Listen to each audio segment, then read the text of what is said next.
Well, what's Okay. going on with you? Mm. I probably shouldn't eat. I just got like 3 more. Um. Well, I don't. I feel like everything is crazy. I'm just trying to breathe. But date night was fun last weekend. Yeah, we had our date Hmm. night too. What'd you guys do? We went. We went out to dinner and then we went and saw a movie. And I was thinking like, oh, maybe we go dinner and maybe we go to like a comedy show or something. But that is just a little too extravagant for us and Hmm. too much planning. So I ended up going to dinner. We went to Cooper's Hawk, and then we went and saw that Anyone But You movie. So that I honestly don't even know what's in theaters right now. it Nothing. it was like a romantic comedy. I mean, it was funny. At the end, I was crying, and Austin's like, "Why are you crying?" And I'm You're like, "Cause crying. they're in love." It makes me happy, sad. Mm. Is that the one with the Sweeney? What's her first name? Ooh, I Cindy don't know Sweeney? names. She's blonde. Blonde? Hmm. Yeah, I think Yeah, it is. probably. Okay, I think I do know what movie you're talking about. Jealous you went to the movies. Like we haven't gone to the movies in so long. Yeah, it was a nice like get out and like sit and relax and watch the movie without having to think about like is baby gonna wake up. But yeah, Yeah. it was nice, and he did good for my mom when we had the wedding, and he did good for Austin's aunt, so that worked out. He's really good with other. He's just like so chill and good with everyone. It seems like it doesn't matter who it is. Yeah, I mean, literally, like yesterday, he was at my sister's house because she just had the baby, and he was like interacting with like her in-laws, and like I'm like, you don't even Oh, know these people. How do you know them? Like what? yeah. Ugh, So I'm he's so just jealous. yeah, he just I don't know what it is. It must be the personality. Yeah, it could be. Well, we went on our first date night since I think Eleanor was like 2 to 3 months. It was during the sleepy stage, where she was just sleeping and we could have anybody there and it really didn't matter. And so it was our first since then. And mind you, she's 13 months now. So it's been a very long time since we've been able to go out as a couple. So we went out to dinner. We went to Ruth's Chris Steakhouse. Have you ever been Oh, or heard of I've it? heard of it, but I have not been there.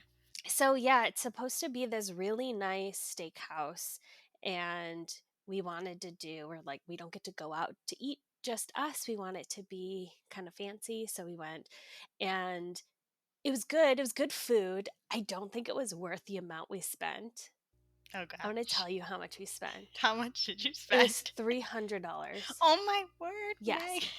I don't think it was worth that amount. It was very good. Very, very good. And maybe I just don't truly understand high caliber food That on could be why it. it should cost that much. But it did. Did you guys get like dessert and Yeah, appetizers? we got Okay. dessert and appetizers. And it's kind of, I don't want to call it family style, but essentially you would order your main dish and then there were sides, and the sides you would share.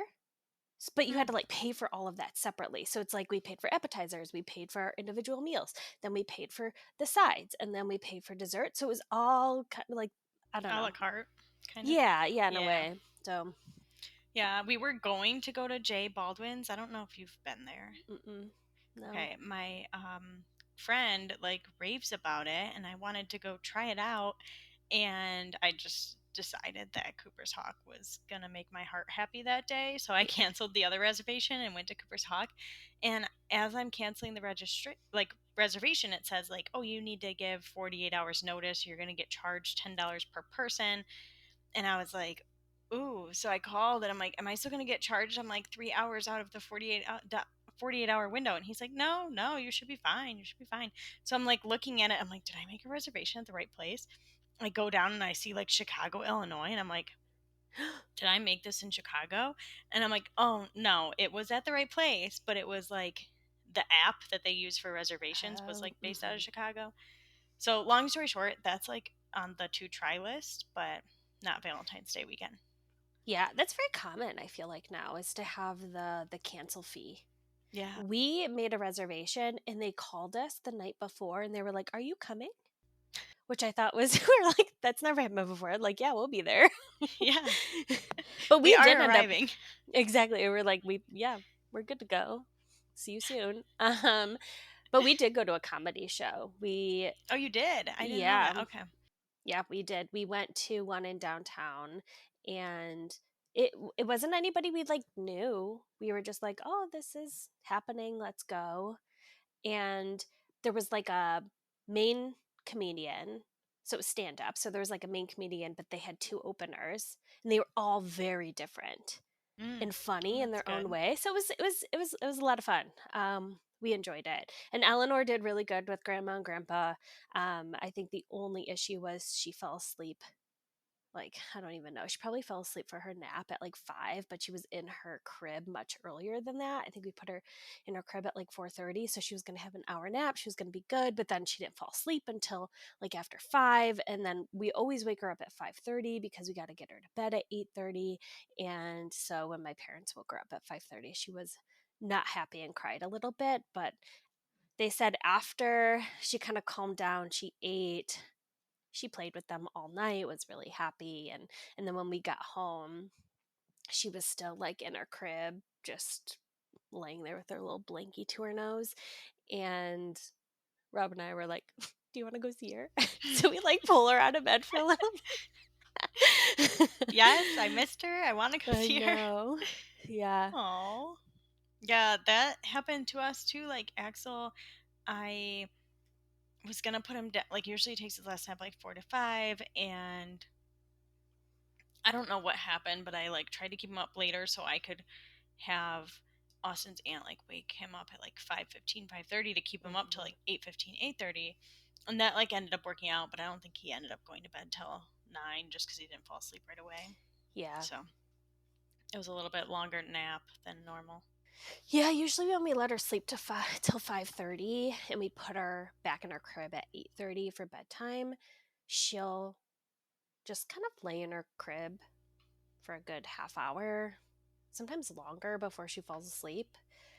So I definitely think we need to like shift something. I don't know. We'll have to work through her sleep schedule, but she might be on the cusp of making a change. We tried one nap the other day.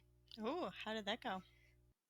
She was just exhausted, so she had taken a nap. She had woken up at 2. I think we put her down at noon and then she woke up around 2 and then we had to keep her up till 8. I guess we could have put her to bed a little earlier. Yeah, I I was don't gonna say, know. did you try That's like the an earlier hard. bedtime then? Yeah, usually she's 8:30, 8:30, 8:30 on the dot, but we put her down at 8. And she did pretty good. She made it. You could just tell she was tired. There was a point after dinner where she just like hung out with me on the couch with her blankies. So, yeah. Yeah, I think we need to start trying one nap. We're just still messed up from like staying up late, and then he woke up twice last night. So like whenever he was only doing like one nap and then a 30-minute nap, it worked out fine because he slept through the night the past 2 nights before last night. Um so I think we're just off, and I think I just need to Yeah. bite the bullet and do one nap because Yeah. Yeah, they'll get used to it. yeah. I think it's a change for us and them. Yeah, because then it's like, I oh, know. that was my second nap time to prepare dinner. I know. I know. Well, why don't we dig into our episode? Yeah. Um, you guys are listening to the Mom Era podcast. My name is Megan. And I'm Alyssa.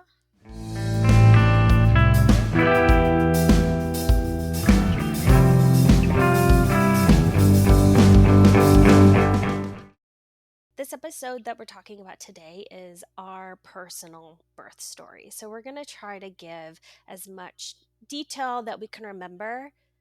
There definitely are some parts that are fuzzy. Yeah, I don't remember it all. Yeah, yeah. I probably reliving through like deja vu this week because my sister just had a baby and Axel Yes. turns 1 on Monday, and I was just like, Yay. ooh, I don't remember all of this. So, They're gonna have such a close birthday. How cute. I I guess know, it'll be good. Eleanor and Isley are like that also. Yeah, they're like, but they're 2 years apart, Too, right? yeah. Yeah. Yeah. One year I feel like is a nice age gap. 2 years is two, but I think we're at a point right now where it's a little bit too big of a gap to play. Yeah. Because Yeah. Like, she's, yeah, way more she go, go, can't play with go. Isley yet. Yeah. Mm-mm. Yeah. Yeah. Okay, well, why don't I start off? So, just background on my pregnancy because I think it helps. I had a thyroid issue before pregnancy. It was called Graves' disease, which I got dealt with, and that's called post ablative hypothyroidism. So, essentially, what that means is they've kind of removed part of my thyroid, and I've always had to take medication to help with those hormones that the thyroid produces. So, during pregnancy, that's something that they look very closely at. And then my case at least was linked very heavily to my blood pressure. So when it happened years and years and years ago, my blood pressure was like through the roof, and then we kind of got it under control. So during pregnancy, I don't even remember the department, but it wasn't like the normal OB. It was the OB where you saw them way more frequently. Do you remember what that was called? No, I I feel don't. like it started with an M. I don't know. Maybe it wasn't called Oh, anything, and I'm maternal making. fetal medicine. Yes, maternal fetal medicine. That's where I was. MFM. Yep. So essentially, I went into a lot of ultrasounds after 12 weeks. I had way more than you did after 12 weeks, even though you had more than me before that. Yeah, we Um, just swapped. I saw my doctor quite frequently. And then towards third trimester, I think it was every week, every other week, I was going for non stress tests. So I was at 37, almost 38 weeks on the dot. No, I was at 38 weeks, almost 39 weeks on the dot. And I was going in for a non stress test. And this non stress test was the day before my induction was scheduled. And so when I was in my non stress test, they detected something abnormal. It's called decelerations in her heart rate. So, for those of you that don't know, non stress tests are essentially this test where they strap you up to this machine and it's reading the fetal heart rate. I think it's reading some other things too. Doesn't it measure like if you have any contractions? Yes, it is. Like You're one's right. the contraction, one's the heart rate. Yeah. Yep, and then one's my heart rate. So it's measuring all of those. And in Eleanor's case, she was having decelerations in her heart rate during that non stress test. So essentially, decelerations can indicate a decrease in the fetal heart rate and a decreased flow to the placenta. There, I think there can be a bunch of causes for this, but it's generally a concern if that's happening. And when you're in a non stress test, what they're looking for are those accelerations in the heart rate, which indicate well being. So basically, accelerations are when the baby's moving around, they should shoot up their heart rate, kind of like us as adult human beings. When we move more, our heart rate jumps up, and that's just indicating that everything's working as it should be, that the baby's moving, and all is good. So we were not having accelerations and experiencing the decelerations. So essentially, they sent me immediately to labor and delivery, which we were really caught off guard. It was like 8 a.m. Rob and I had planned to Go get go get breakfast. breakfast. Yeah. I hadn't packed yet. I had packed, but I just, there were some other things that we needed. So, anyways, um, but before I like dig in, I just want to talk about like what the doctors are looking for and measuring during labor. Okay. Those three things. What is it? Dilation, Dilations of your cervix, effacement, the effacement. and station. So dilation is measured in what, centimeters, and it's the amount your cervix is like expanding. Is that the right word? Yeah. Yeah. Yeah. And then 10 centimeters is when you're fully dilated. So they measure that. They're also measuring your effacement in a percentage. So that's the amount that your cervix is thinning. And then 100%, would be completely thinned out. And then your station is measured in a like a negative or a positive number, I think from 1 to 5, zero I to think it's 5, one to something like that. 0 to 3. 0 to 3. Yeah, something like that. But it's basically how far the baby's head has descended into your pelvis. So I think that'll just be useful because I know in my story, I had some of that noted. But anyways, they moved me to labor and delivery, and I was starving, so I was like, you need to feed me first because they put you on a different diet. And I'm like, there's no way we can get started without eating. So they started the induction around 10:45 with misoprostol. So sorry if I mispronounce any of these words, but essentially that's a medication that they place directly in the vagina to soften the cervix.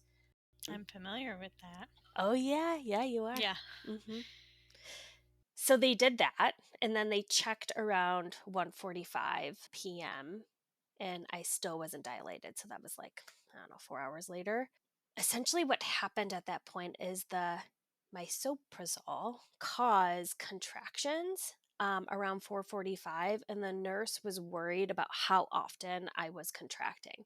So essentially, I was contracting like I don't remember how frequently, but it honestly just felt like it didn't stop every like 1 to 2 minutes, but I wasn't really dilated. Mm. And they were worried about it because too much contracting could stress the baby out if you're just like constantly not giving the baby a break because it's essentially like squeezing them.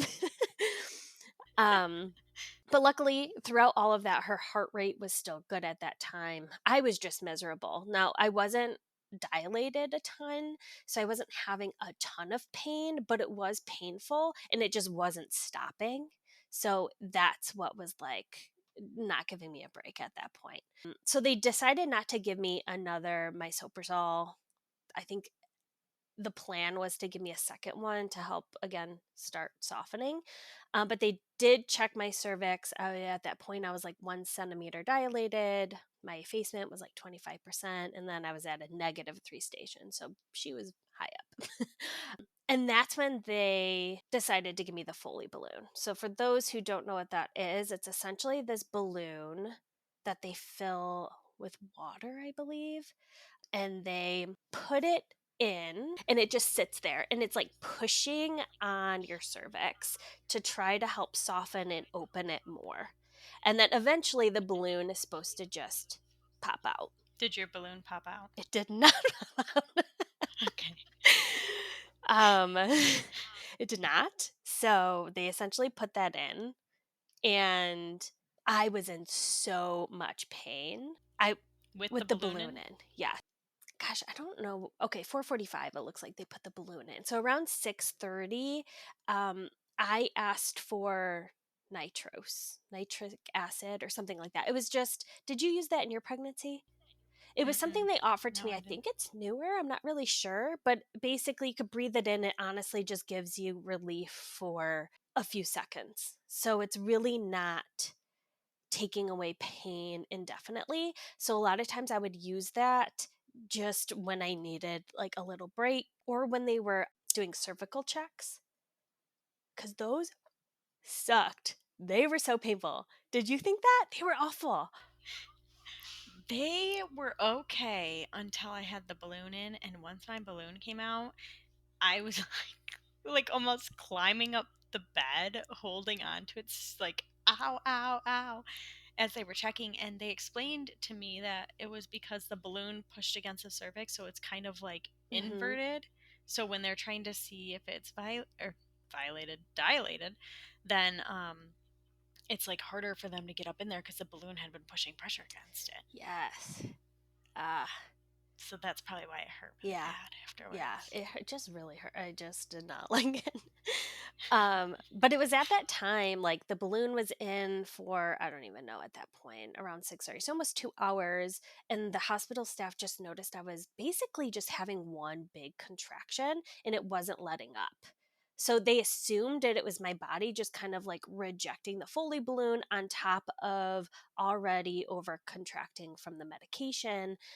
So basically, they just had to give me a counter medication to the misoprostol that basically stopped my contractions. And they ended up removing the balloon manually so that they could give Eleanor and my body a break. So they kind of left me there. So that was the beginning of my story. That was like step one. Here I go. Yeah, so And you're like, everything what did I get I myself know. into? Everything was like, we're going to try this. I'm like in a good mood. I'm like, let's do it. And then it was bad. And it didn't work out.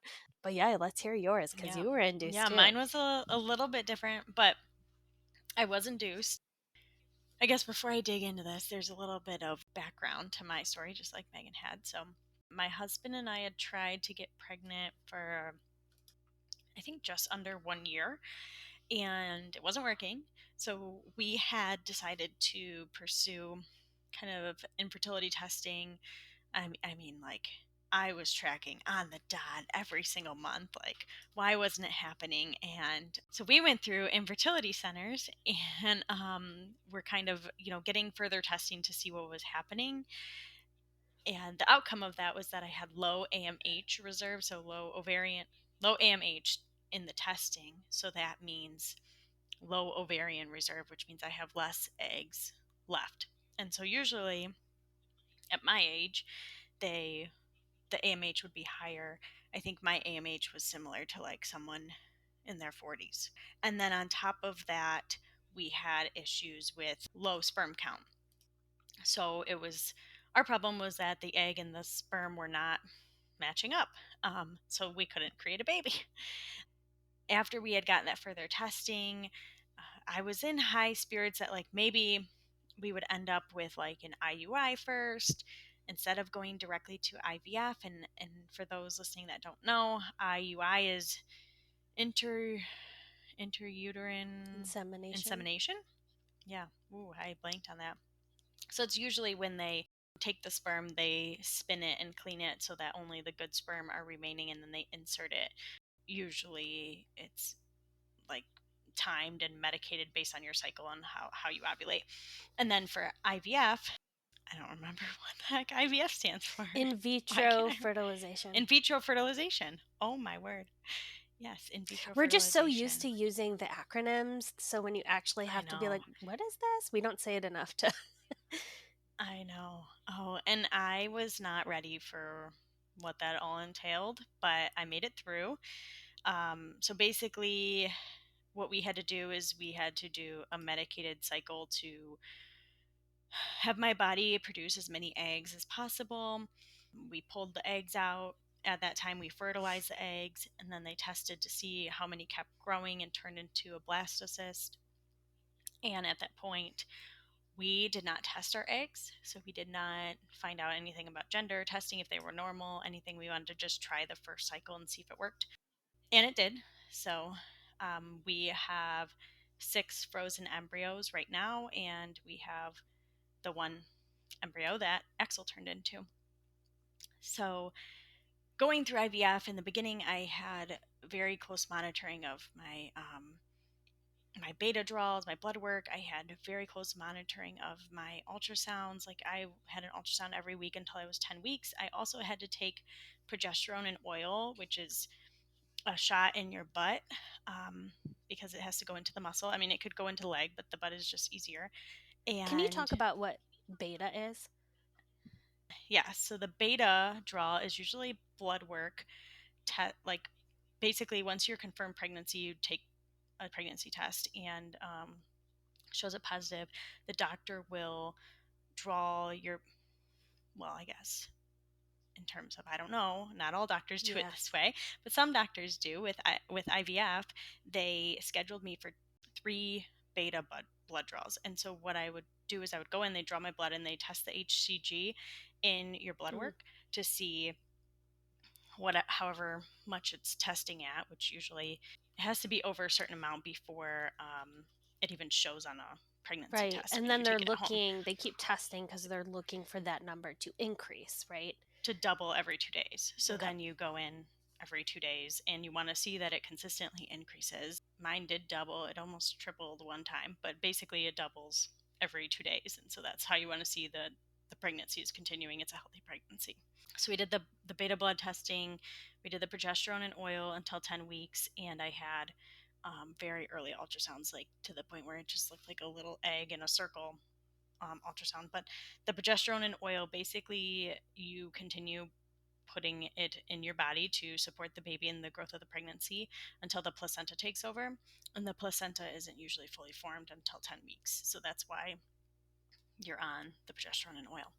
And then you graduate from the IVF clinic and you go into a regular OBGYN pregnancy at usually, I think it's 10 or 12 weeks, which I think is like 4 weeks after someone would have their first appointment. So that's kind of how we got pregnant, our process. We'll go into more on IVF and infertility probably in multiple different episodes, but that's where we ended up. And so I was at 39 weeks and some days. I don't exactly remember how many days. I was already scheduled for an induction on March 1st, which was my due date, because I guess with IVF, because they know the exact date that the embryo was created and I guess implanted, they go by that due date no matter what. So, in terms of when I was measuring smaller or if I ever measured on time, they just kept my due date because they knew exactly when the embryo was created. So I was scheduled for induction. They don't like to go past 40 weeks when you have IVF, and I think that's solely due to they know when the embryo was created. I don't know. I don't know the exact details. I was just told you're scheduled Mhm. for induction on your due date.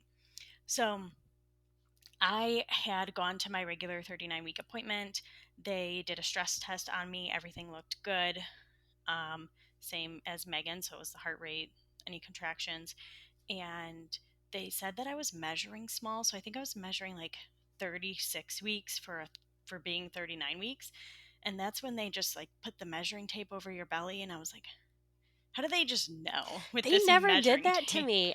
They never measured my belly. They always said they did that to you, and I'm like, "How?" Like, My sister had that too. Like they did it for her. And I'm like, hmm. what does it tell us? I really want to I know. know. So I was measuring small and they wanted to do an extra growth scan. And at this point, my doctor was like out of town and not there. So I had a different doctor that would be delivering my baby and she just wanted to make sure, whatever. So I scheduled the ultrasound and we went in on the Friday before I was scheduled to get induced. And basically, the ultrasound came out that my fluid was low, my amniotic fluid was low, which can be a risk for babies because it causes growth restriction. And so I was sent to labor and delivery to induce because they were nervous about the I think it was called interuteral growth restriction. Mhm. So that was why I was induced. But the doctor was like, you got to go to labor and delivery right now. And I was like, well, I didn't bring my bags or anything. I was like, and I need to go home and get my stuff. Like, can I go do that first? And he was like, I don't care what you do. I'm just telling you, I'm sending you to labor and delivery. So if you want to go get your bags first, like, that's okay. Like, you're not like in an emergent situation right now. I was like, okay. So we I went felt like home. I couldn't do that. I didn't even ask. Rob Oh, just went. He just went and took care of everything and brought everything. Because I was like, "Oh, I gotta go." yeah. I was just not ready where I was just like, yeah, no, I'm going to go get my stuff first. Like, this baby is not coming out right now. Mhm. So we went home, we grabbed our stuff. I was going to eat something because all I had was cereal. And my mom was like, oh, don't eat anything because they're inducing you. Maybe you might have to end up in a C section, just eat something light. And I was like, okay, but I thought I was supposed to eat before I go in because I'm Oh not going to be no, able so to you eat. didn't eat? I had a granola bar. Oh no. Girl, there's So so then much time usually between all those decisions. Ugh, there I was feel for so you. much time for me. And so as soon as I got there, I was like, well, can I eat something since I'm in like, I'm not even in labor yet and we're inducing? And they're like, the doctor said no, you have to have a popsicle or like they gave me suckers, they gave me popsicle, they gave me ice chips. And I was like, That's it? So I snuck a granola bar and ate it at some point Oh my that night. goodness. But yeah, I didn't eat then Friday night until I gave birth at 2 a.m. on Sunday. Wow. I can't believe they didn't let you eat. No, I that's why when you were like, "Oh yeah, I had a modified meal." I'm like, "You had a diet you had to stick to." I'm like, "What? You got to eat food?" Well, what's interesting is I even got to eat food throughout the process. I just remember I don't remember the exact restrictions, but after a certain point, I could only eat vegan. I remember you telling me that because you were texting me that Yeah. during the time. Yeah. So I was still able to eat. And then there was a point where I think it had to be liquid only or something like that, if I remember correctly. But yeah, I was never like restricted to popsicles. And you were the one that was ended up in a C-section, not me. Yes. Yeah. What the So, heck? yeah, they just completely cut me off of food, and the orange popsicle and the red suckers was what I ate. I just can't. Okay. And so we get in and we get situated. I don't even think we got put into a room. I think we went there at like 6 o'clock. I don't think we got into a room until like 8 o'clock on Friday night. And by 10 o'clock, they had come in and put in the balloon, just like they give to you. I I also had the My soap brazil. Yeah. misoprostol, but that so the one that went in that you inserted Mm-hmm. vaginally, I had that when I did my hysteroscopy before the transfer. So I knew Oh. what that was, but it says here that also Cytotec is the same as Mm-hmm. that, and I think that's what I was taking orally to start my cervix ripening. I don't know. I was Oh. taking something orally. I want to say it was started with a C, and it sounds like Cytotec.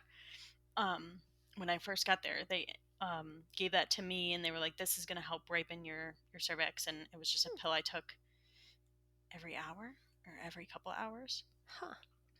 Yeah. So weird how it's Um, different everywhere. I know. And I did get the balloon inserted. So it was like a med student that came in and inserted the balloon and filled it up. And when you say that, like you were in so much pain, I did not feel the balloon at all. So I'm starting to think because other people told me that it hurt them too. Like, I don't know if mine was done right. Oh, Maybe, maybe maybe. not. Maybe. Or maybe you were Because, just like, lucky. I just did not feel the balloon at all. Like, I felt like a little bit of cramping when he blew it up, Mm-hmm. but that's it. But it ended up falling out on its own? No, they deflated it. Um, Mm. yeah, so they waited 12 hours. So they put it in at like 10 p.m. Friday night, and then it was supposed to come out at 10 a.m. Saturday morning. It didn't come out till like noon because they Mm. didn't come in and take it out until noon. And so they just like syringed all the water out of it Yeah. and pulled it out. And at that point, um, my contractions had started because they had upped Pitocin. So they had me on Pitocin this whole time, but it was like very slowly increasing. They took the balloon out, they had upped my Pitocin. And so at this point, I was like, I'm feeling pretty good. I'm laboring good, because I was like, I think at Were like a you dilated? 3 or 4 dilated. Okay. Um, and the contractions just started to get a little bit stronger, but it wasn't like anything I couldn't handle. And yeah, so like I had gotten some sleep that Friday night, and then I think we were just at Saturday before, like it's Saturday around 2, 3 before things really started moving along. Mm-hmm. So that's kind of like the start of how my Start of yours. So yeah. very similar, but also a little different. Yeah, because I didn't get Pitocin. They didn't start me on Pitocin until. No, you're right. I started pitocin at this time once they took the balloon out. That's when Yeah. they started me on it. All right. So let's see, the middle of my story. So where do we leave off? I was resting. They took out the balloon. I was resting. So I was around 8 p.m. So I had been at the hospital for around 12 hours at this point. They checked my cervix again. I was only 1.5 centimeters dilated, 50% effaced, and still had a -3 station. So this is when they decided to put me on Pitocin to see if it would help me dilate faster. So I guess I wasn't super dilated. For some reason, I thought I was dilated more, but I was not. So this is when they started that. And then around 4:45 a.m., they checked again, and I was 3 centimeters, 50% effaced, and then -2 station. So this is a point where they were like talking to me very calmly, and they were like, "Do you want to try the balloon again?" Or they were like, "Or we could break your water and that will move this along faster." This is the part of my story where I wish I would have just done things a little bit differently or listened to birth stories and knew the consequences of breaking your water, because I didn't know if they broke it that it would essentially start like a clock. And you Yeah. break your water, that clock is starting, and you need to give birth. I think where I was, they want you to do it within 12 hours. I think some hospitals do 12 to 24 hours, but essentially they want you to birth within that window, or else you could risk infection. I think maybe I would have tried the Foley balloon again, hindsight, but I was like, oh, this is going to move things along. Let's do it. Yeah, let's get her out. Let's move forward. I was actually like also in a decent amount of pain still, because I was still just like my body had a rest, right? So I had kind of stopped the contractions. I think at that period I was able to like sleep a little bit, but they were starting the pitocin again. Things were starting back up. So they gave me the epidural, which was placed by, like you had said, your Foley balloon was placed by like a student.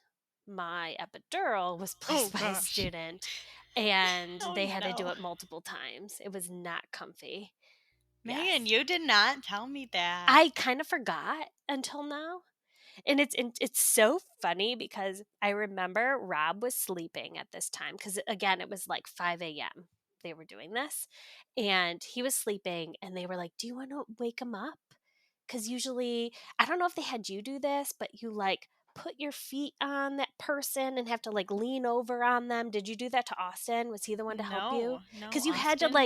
you had to like curve your back in a certain way so that they could get the epidural in the right spot. Yeah, I had to lean over the side of the bed onto the table. Like Austin and my mom had to leave the room while I got my epidural. They made them leave the room? Yeah, from like a Oh, sanitary perspective, I guess, very or interesting. But they wanted originally asked me if I wanted to wake him up and have him come around and do what the nurse was doing, where I was like putting my feet on her, because I was sitting on my bed, on the edge of yeah. my bed, and my feet were like on her knees. And I was like leaning over onto her shoulder, and the student is trying to place it, and then they, you know, test it where they're poking, and then you feel something, you're like, no.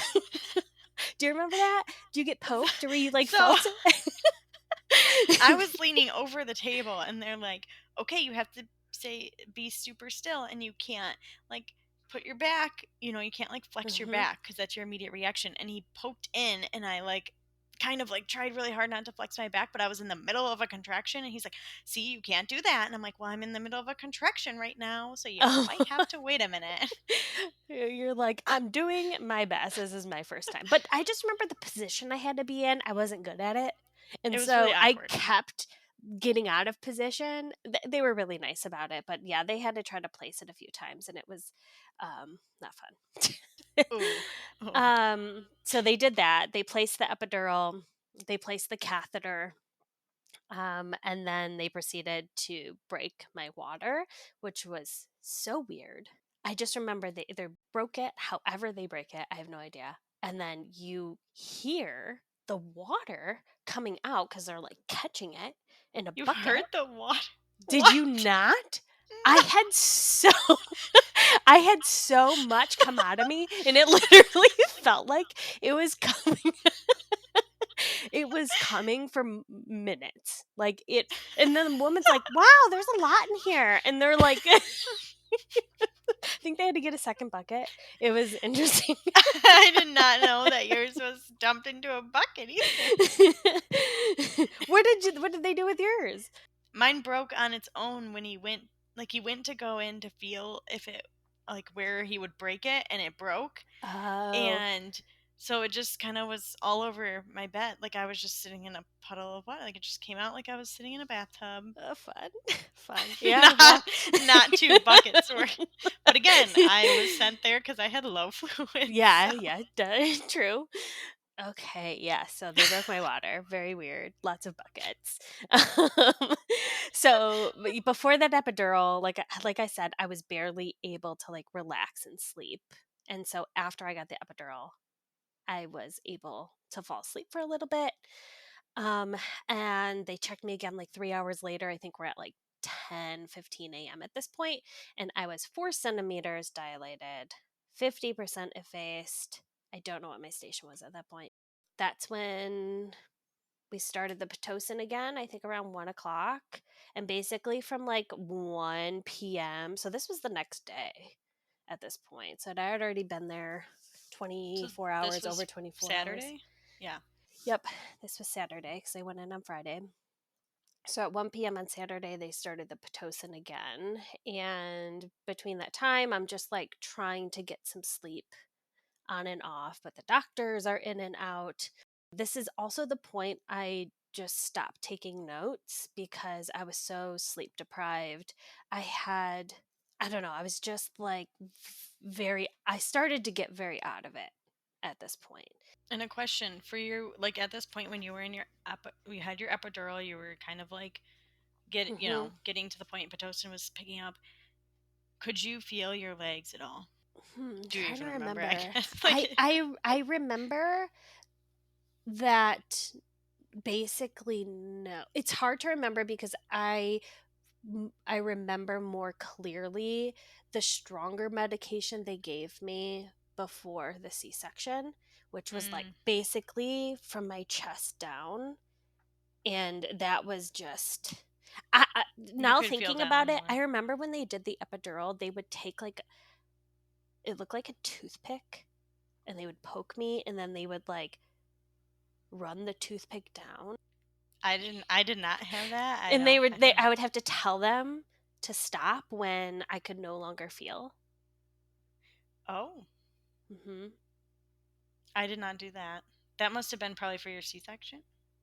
It must, yeah, maybe it was. Again, that's more clear to me than the Than the actual first part, epidural. yeah. The epidural I think was good. I think it worked good, and I no longer like felt the constant contracting that I was feeling, but I truly don't like remember. I wonder if the medication just kind of like made you like out of it at that point, and Could like it have, just, yeah. I don't know. It could have just hit you differently. Mhm. Yeah, that and lack of sleep and I think all of it. We had been there for so long at that point. It felt like a lot of sitting around. Like I wasn't actively in labor at any point from the beginning to now, but it just still was so exhausting in its own way. I was like, no, there was a bunch of hurdles. Yeah. Yeah. I'm learning all the parts I didn't hear of your story. Yeah. I know, it's, like, fun to, like, actually talk through these in detail because I think we talked about them, but, like, not to this extent. Yeah, because we were still like in the thick of postpartum. Mhm. Um, so I think for mine, at this point, the balloon was removed, and we kind of talked about it with the cervical check after the balloon was removed. That was the worst thing ever. Like, it felt like someone was just shoving like a knife up Mhm. inside of me, and I was like screaming, and my mom's like, "Just breathe," and I'm like, "I can't just breathe right now." Honestly, that the nitros that they gave me, I didn't feel a thing when they Oh were up there. I was just man, like that's a good thing to know because Mhm. they offered that to me when I was asking, like, okay, what are other ways of pain management, and they mentioned that, but like I at the point when I even thought about it again, I wasn't interested in it. Mhm. um so at this point the turned up the pitocin. So the balloon came out, we turned up the pitocin. It's like probably 1 or 2 o'clock in the afternoon. Again, I don't remember the exact details, but I was around a 3 or a 4, and they came back a couple hours later to check, and I was at like um well, they kept turning up the pitocin like every hour. It was Mhm. like turn it up point 0.5, point 0.5. And so things started to get like really strong, and like I was getting the chills, and I was just not like I was not comfortable. And they gave me this medication where they were like, you're gonna feel like you're like wasted drunk, like just What? this is like to take the edge off, we'll give it to you. It lasts for 45 minutes, and then after that, like, if you want the epidural, you can choose. If not, Was it whatever. like an opiate? I must have been. I don't know, Yeah, but maybe. I couldn't even open my eyes. Like I could not I bet you it open was my an eyes. opiate. Yeah. And it was just like, okay, and it only lasted for 45 minutes, and it was like starting to come off because I just felt like I was just sitting there telling my mom and Austin that I was in pain, but I couldn't open my eyes, and I felt just like dizzy, like I was drunk. The doctor came back in. They wanted to check before they did the epidural. They wanted to check and see like where the water was at, if it was broken, whatever. And that's when he went in to go break it, and they showed me like, oh, this little like needle thing on the top of this is going to go in and break it. But by the time he had gone in, it had broken on its own, and kind of just like a little warm bath I was sitting in, like I peed my pants or something. But it was a lot more than, I mean, it was a decent amount. It wasn't buckets of Mhm. water. And so at this point he checked me again. I think I had progressed to a 6, and they gave me the epidural. And that was where Austin and my mom had to leave the room. I had to bend over. It was like a rolling table I had, and I was leaning onto the rolling table. Mhm. And he gave me the epidural. He was not nice. I mean, he was a very seasoned, very well, smart doctor. Yeah. Um, but he was just, Were they this like is, in and out? yeah, like probably like a good 10 minutes, but that's That's it. it? Honestly, it felt like they were in my room for like 45 minutes doing my epidural. It Oh, took no. way longer than I expected. It took them a while to get to me because I was like, I told them like 15 minutes before this like pill thing was up, and I was like, you need to get them down here. Like, I don't think I'm going to be able to do this. And So 6 was like pretty painful. well, the contractions I was having from the Pitocin, because they kept turning the Pitocin up every hour, they were Mhm. like, it was painful. It was just like, And don't they say Pitocin contractions can be more painful than natural, or is that something I'm making up? I've heard that from my sister in law Okay. because they're like forced, right? So they're Mhm. stronger. But she said that they just feel so different from regular contractions to like Interesting. compared to the Okay. Pitocin contractions that she had. Um, and so they give me the epidural. The guy was like, straight to the point. Get in, don't move, don't have a contraction. Let me shove it in your back. He literally put it in my back, and I felt like this tingle, and it went all the way down my spine.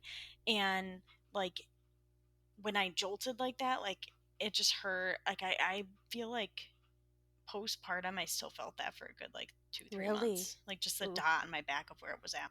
Mhm. But otherwise, it was fine. It was turned up way too high to the point where like immediately I started not to like feel my legs like as we got closer in labor, and I was like, I can't feel my leg. I can't lift my right leg, but I can lift my left Mhm. leg. Like this is too high. Like I can't. Yeah. I Um, felt like that too. I felt like one side of my body was, I don't know, like it went to one side of my body more than the other. Yeah, yeah, it was mostly on my right side. And she kept coming in and flipping me, right? Because she said I have to keep flipping you so that it evens out. Um, like Hmm. the epidural evens out. So she kept coming in and flipping me. I kept laboring, and just having like strong contractions, whatever. I was laying there. I felt like it was like hours. And probably around 10 p.m., they came in and they're like, okay, you're like at a 9. Um, or you're like at a 10 on one side, you're at a 9 on the other side, and then you're not like fully effaced on the one side. So they were like trying some pushing things. So the doctor was like there, she was like telling me how to push, what to do, and at each contraction we were like trying to push, and it was just like it wasn't like there was no movement. Like I don't think he was far enough down yet, and I wasn't Hmm. fully dilated. So she basically left me there for an hour, like she had me try with the nurses and then left me there to like labor with a peanut pillow in between me again to see if it would get any better. Ah, the peanut pillow. Yeah. And then at this point, I was just kind of waiting for them to come back in, and I was at a 9. I was just uncomfortable. I had the chills. I just was in pain. Like Austin was just sitting there and I was just not I'm not having it. You're like, I'm over it. Yeah. Yeah. But I mean, mine can quickly go right into the end, so I don't want to Yeah, go spoil for it. it. Okay, Okay. unless you want to wait. I can go into it and then we can go back to you. Okay, yeah, you go into it. So at this point, I labored there for another hour. She came back in at like 11:15, 11:30, and they were like, okay, we're going to start pushing again. And, I was closer to a 10. So I'm like, oh, this baby's going to come before midnight. And at this point, again, didn't eat, only had Mhm. popsicles, water. Like I had no energy and no sleep, like all day Saturday Yep. night, clearly didn't sleep. And I was so out of energy. We were pushing, and Austin was on my left side, and the nurse was on my right side. And the doctor was looking at the contractions on the screen. The nurse kept blocking them. So the doctor kept getting so mad at the nurse because she was like, I can't see the contraction. And the only thing that sucked, I wish I would have spoken up and said, Austin, can you go to the other side? Because the nurse, like my contraction would come, Austin would lift up my leg, the doctor would be ready, and the nurse was like delayed on lifting my right leg. But that was the leg that was super, like the epidural was really strong on that side, so I couldn't Yeah. lift it. So it was like kind of like delayed on that side. So I feel like that delayed me like giving actual real pushes. Like I feel like probably an Mm. hour to an hour and a half of my pushing was just like not effective pushing. Like at this Yeah. point, like I wasn't getting anywhere. It's just kind of like me straining my body for no reason. Right. Right. Getting more exhausted and using the little energy you have left. Yeah, and that's where I feel like I would do it so differently and Mhm. like, second, third time around, whatever if I even ever do it again because it was so exhausting and that was taking up all the energy that I had. Mhm. So it's 11:15, 11:30, everyone's kind of like coming in. They're like setting up a table, setting up like things where they collect stuff underneath. The doctors in, there's nurses in, there's a lot of stuff going on. So and we had been pushing and like 12 o'clock came and he still wasn't there, and I looked back up at the clock and it was like 12:30. It was like almost 1, like still Oh like pushing jeez. and things are just progressing, but like the whole team didn't really come in. They were just kind of like setting things up casually. Like Mhm. I knew it was coming but I didn't know when. So probably like there was a good like 3 or 4 pushes that were spread over a little bit of time, and I felt like the one push I pushed down and I was pushing really hard and you just heard this really loud pop. Ugh. And I was like, ow. Like I screamed, ow. Yeah. And everyone stopped. Everyone looked at me and I just said, ow. And that was it because I probably didn't feel anything else because I had the epidural. And then they just kept going. They're like, okay, next Do you know what that contraction. was? It was my tailbone breaking. So my tailbone broke to the side, is what I Oh found out in pelvic floor therapy like months later. my god. But yeah, that was my tailbone just breaking. So uh, I was like, okay, cool. Like I didn't feel any more pain after that. And then we pushed again, and I felt his head. Like I felt he was down. Like I felt like he was fully in, what did you call it? The Station? station, yeah, fully Mhm. in station where he should be. And so then it hurt at that point because I felt all the pressure, and I was like, I gotta push like when I have a contraction because I want to get him out. Yeah. And so I felt the pressure and I was like ready to like contract. And then again, this nurse, like she was super nice otherwise, but she was just like trying to chart and she was blocking the Mhm. screen. So the doctor's like, I can't see the contraction. And so then she grabs my leg and um it was just delayed by a little bit. So it like I didn't get the full momentum of the contraction to push him out. Yeah. So then at that point, the doctor was like whipping out the vacuum to pull him out. And I kind of knew this, but I didn't really know this because she's like, we're going to use the vacuum. That's all I knew. And the ICU nurse or NICU nurse comes over and she's like, hey, we're going to use a vacuum. So that means we need to check out the baby when he comes out. So we're just going to pull him to the side, check him out, make sure everything's okay, bring him back to you. Okay. So they use a vacuum on the first try. It doesn't work. Like I can feel this pressure, like this ring of fire. And the baby's like clearly like his head's right there. And they're like, come on, he's right there. He doesn't have a lot of hair. Come on, push him out. And so then they do the vacuum again and they're like, okay, he's right there. And my mom said like the doctor's literally pulling with all her might on this vacuum to get this baby's head out. And so Wow. I felt them pull the baby's head. And then as soon as it got like past the shoulders, I could feel like the little like the arms and the legs and the body just come out. And I just knew like he was here, because I could Yeah. feel it. And they're like, he's here, he's here. And they put him on me. And I'm just like staring at Austin like, It's like you go through all of that and then you're like, like, yeah, I'm just what like, do I do? Do I hold? I'm like holding him. I'm like, are his eyes open? What's going on? Because I was just like, what just happened? So then they're like, okay, because they then cut the cord, and I probably held them for like a good 10 seconds before they Mhm. cut the cord, and then the NICU nurse comes over, grabs him, she's like, I'm gonna take him to the NICU, and I was like, okay, and like she Why? had him in her arms, right? And I look over to my mom, like, why are they taking him to the NICU? And so then my mom was like, why are they taking him to the NICU? And she's like, no, no, no, we're not taking them to the NICU. We're taking him to the corner to get checked out by the NICU nurses, and then he's coming back to you. I'm like, okay.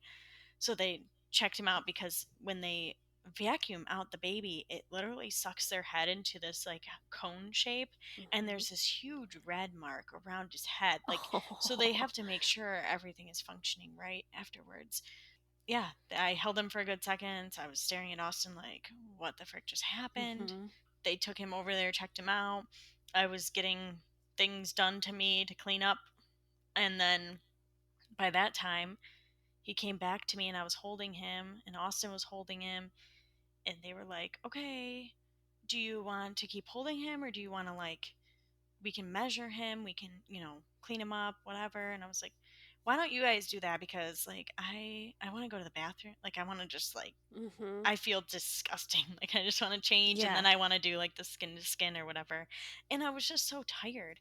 If I Mhm. was not that tired or didn't have, I had more energy because I had food in me, like I probably would have been like not caring about everything that was going on, but I just Yeah.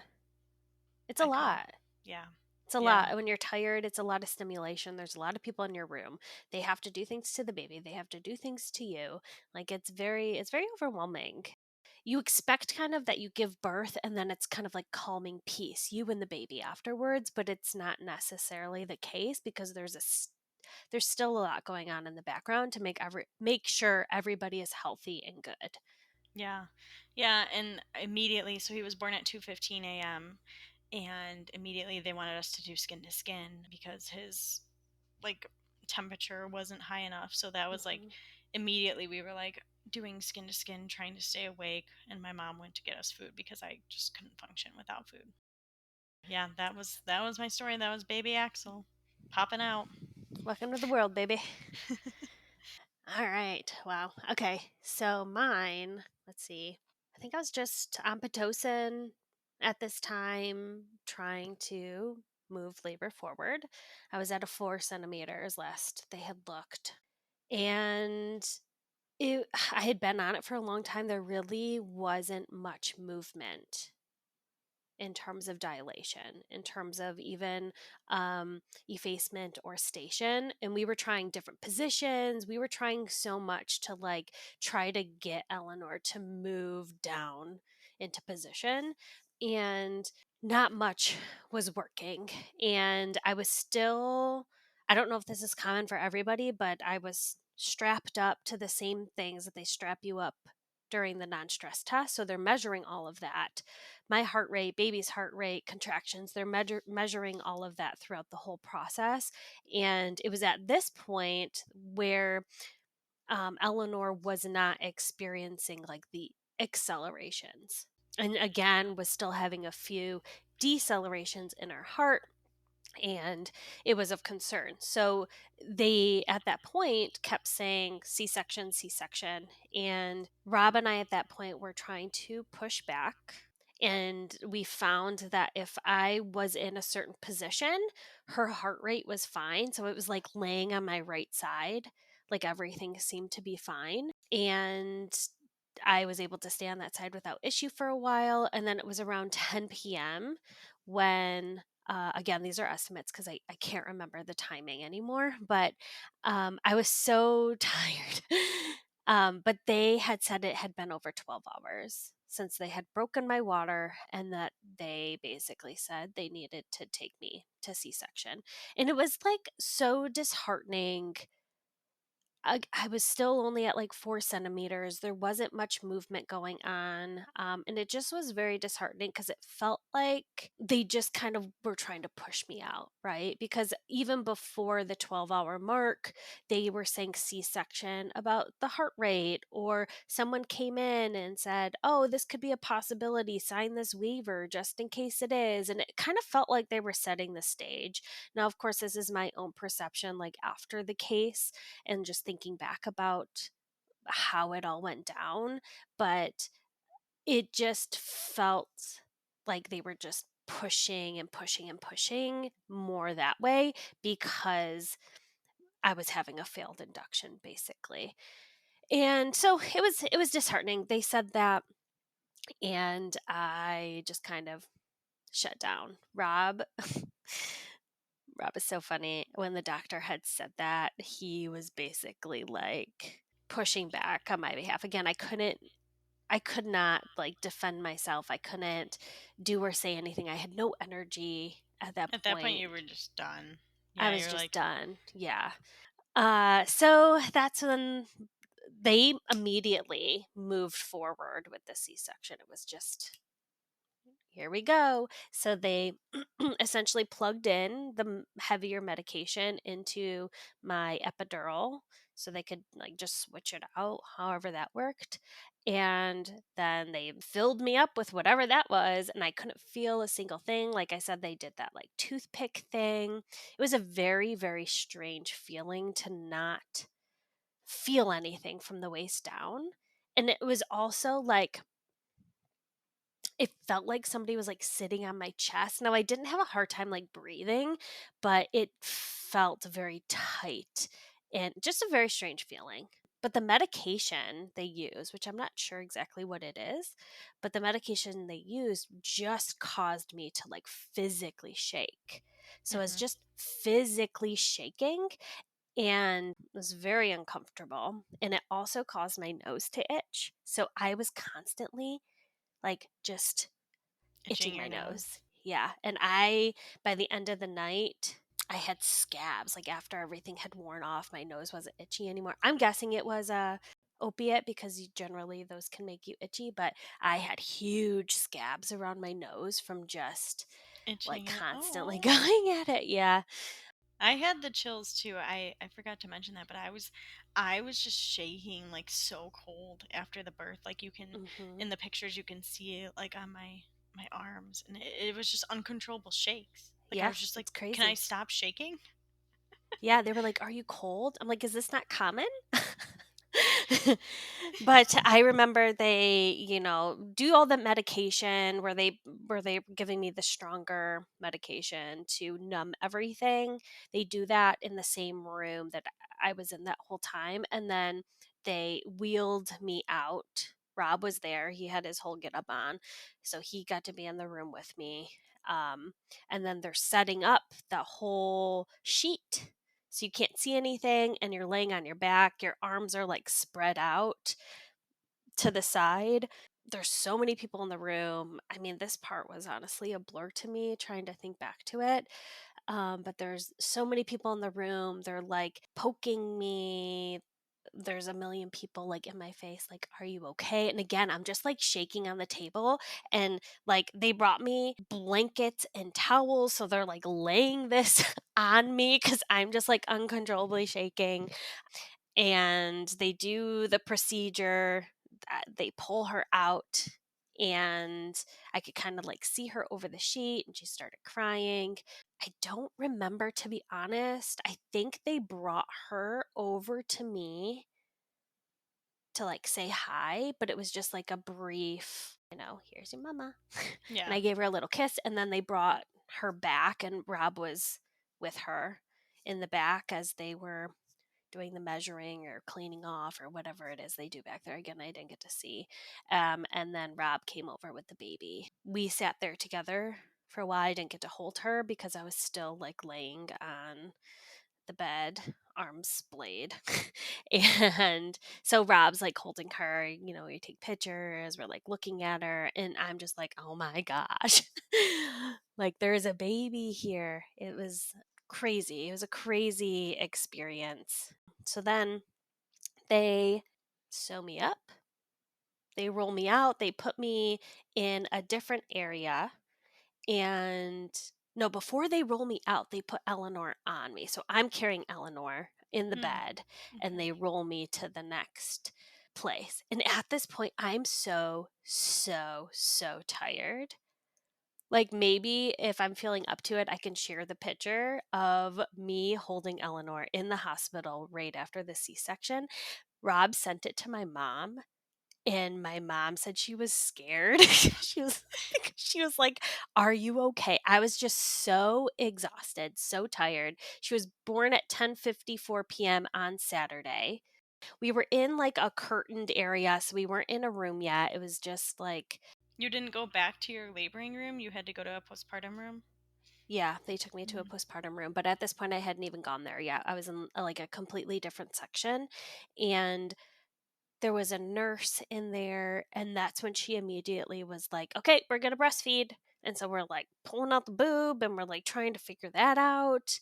We did some skin to skin. It was so much. Again, it was hard to comprehend at the time because I was so tired and sleep deprived. I don't even know how long they ended up putting me in a postpartum room, and wanted me to do skin to skin. And I could not for the life of me keep my eyes open. And she was like, "Just call me." The nurse was like, "Just call me if you feel like you can't stay awake." And I fought so hard to like continue doing skin to skin with her, but I just physically could not. I even took a video of myself. I know this sounds really weird, but I was like, am I staying awake or am I not? Like, I just You couldn't couldn't even remember? know. Like, I was so out of it. And so I was like recording myself, and I literally was just like in and out of consciousness. It was crazy. So then I was like, I looked back at it. I was like, okay, I got to call the nurse. And Rob at this point is sleeping, of course. He can sleep.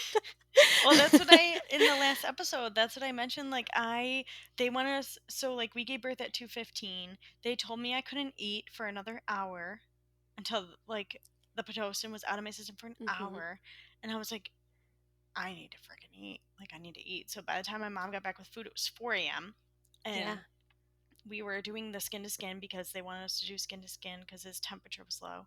And that's where I had that great idea that I was going to sleep with him on me and Austin would stare at Yeah. me. But yeah, it was so hard to stay awake. Hmm. And the breastfeeding, they did, I feel like we did try to do it before my mom got back with the food at 4 a.m. But that was one thing I told my sister, because I was like, just keep putting them on the boob, because Hmm. we didn't do that right away, and then we didn't keep doing it. So then by the Hmm. time he would be hungry, he wanted nothing to do with latching, and we had to Yeah. use some donor milk at the hospital. It was a whole thing, but I also think it's funny they didn't let you eat. Like, I was out of C-section. I was in that postpartum room, and I said, "Can I eat?" And she's like, "Go for it." yeah, they were like, no, one more hour. And I was The- it's like, I Your can't. hospital really did not want you to eat. But I had Rob bring me a ton of snacks. So I was like goldfish, like eating everything that we had.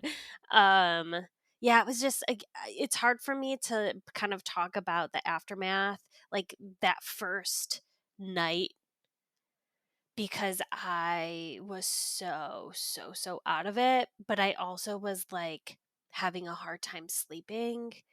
And because Rob was sleeping, I felt like I needed to be up. It was just a mess. That was the annoying thing. Like, I felt like Austin was like sleeping, and every time they came in, I was woken up or the baby was woken, Mhm. but it was me waking up when they came Yeah. in, and I'm like, can't you just wake up Austin and like Yeah. do this with him? But like half of the time they were coming in to give me medication, or Right. I had to get my I had to get a Rogam shot because I was negative blood type, and like so like all these things like every hour, and I was like, Mhm.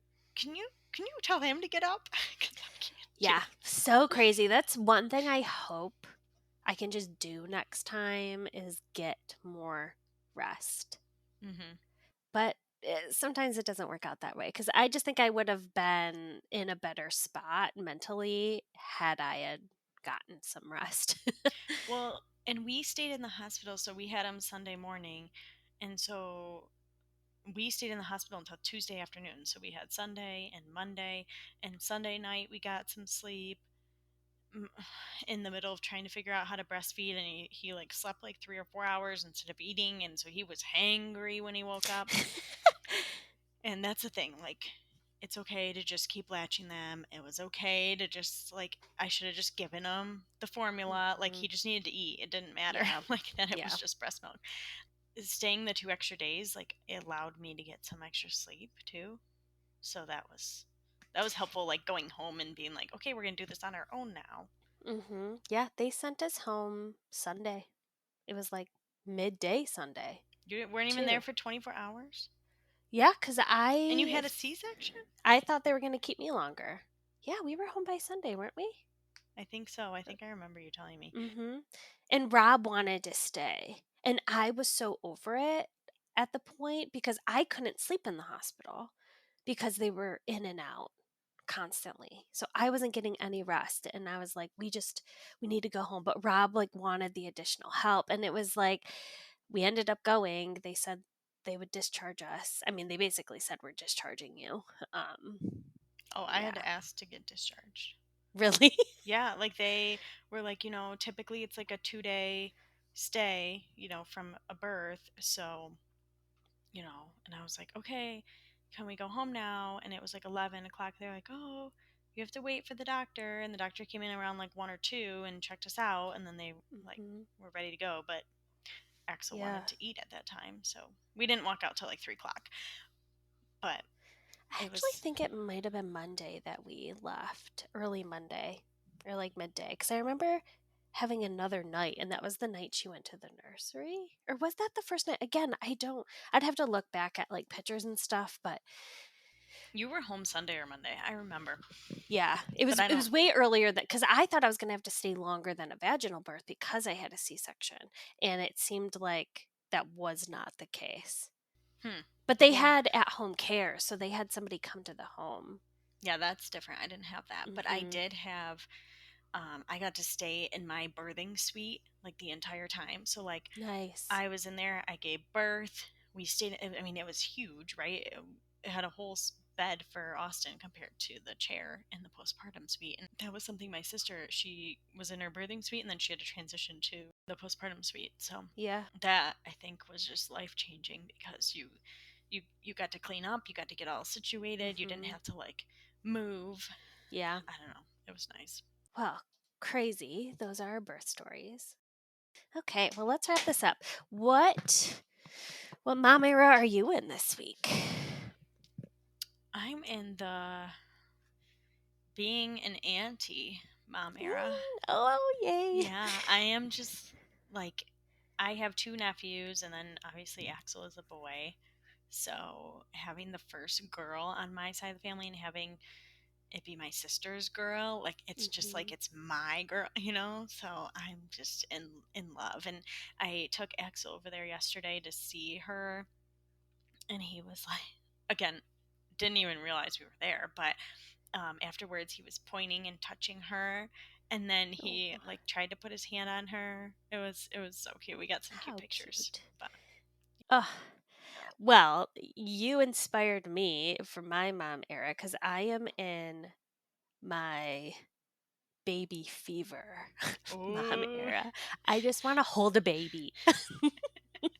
I just want to hold a newborn. I feel it extra this week where I'm like, oh, I miss baby baby.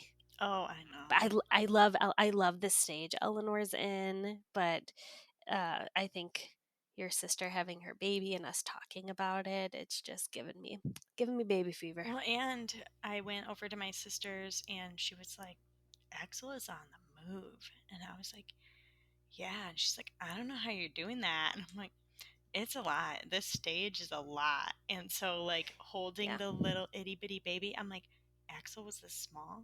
Like, what? Mhm. When? And so I saw Yeah. Austin hold her and he was like holding her so cute. And I was like, oh, stop that. Please don't do that. You're going to make me want another one way too soon. Yeah, I know. That's cute. Ugh, I'm jealous. I want the baby snugs. I think the one thing that's nice is, yeah, our babies are like on the move and it is very jarring when you're like holding a newborn, but for some reason when you're in it and it's like that slow progression, it doesn't seem that, I don't know, I don't look at Eleanor, I'm like, "Oh my god, she's moving so much and she's so crazy." But then when my niece is over, I'm like, "She has so much energy. How do you do it?" But when you're in it, it's such a slow progression that you don't really notice those changes. Don't. And when you're in the newborn stage and you're like tasking and you like, okay, by the time you get to 3 to 6 months, then you're starting like some other food. So like they're not eating every 3 hours, or maybe they Mhm. are eating every 3 hours and eating people food. And you just don't realize how fast it goes because you're just kind of like wishing you're getting to the next step. Mhm. And I'm like, man, I appreciated those newborn stages Yeah. now. Like, Oh yeah. put the baby down, feed it, snuggle it. And now it's like you try to hold your baby and they're jumping out of your I arms. know. Eleanor goes, "Down." I'm like, "Okay." And I tried to teach Axel, like, what does a cow say? Moo. He just goes, roar. Oh. Like, okay, Just that's a only ask him dinosaur. what a dinosaur says and everyone will think he's a genius. Yeah. So, yeah, you inspired me with all the animal sounds that Eleanor can do I to know. keep Well, working on those. I was How actually did you? surprised. We just honestly, we have little toys, we have books, and just by playing, it's just repetitive. It's like very naturally and built into our like normal day-to-day play where she is Rob's daughter, where she just picks up on things and is soaking everything in like a sponge. I'm less like that, where it takes me a lot like a lot of effort to remember things, where Rob will like read something once And and just know know it, it. and Yeah. I think Eleanor's just more like him in that sense. Yeah. Yeah. She's definitely picking up on that quickly. Axel is just like, no, I don't. I don't want to learn words right now other than roar and Boys are mom and different, dad. I think. I feel like language for boys So, is so often different. delayed. Yeah. Not Yeah. every boy obviously, but I've just heard from friends that a lot of their sons speak later. Well, and Austin is not a man of many words either. So, them two at home all day together while I'm working probably Oh, he's is probably not getting a like lot of language. 15 words, right? Other than Miss Rachel. So, Yes. And Rob's talkative, so yeah, yeah. So, just very getting a different. lot. But thank you all for joining us on this week's episode of the Mom Era podcast. We are super excited to share what we went through and our birth stories, and hopefully that can help some people have a more positive experience with Mhm. their birth. I was just realizing this weekend too. My sister's baby was ready to come out, right? So she went into labor on her own.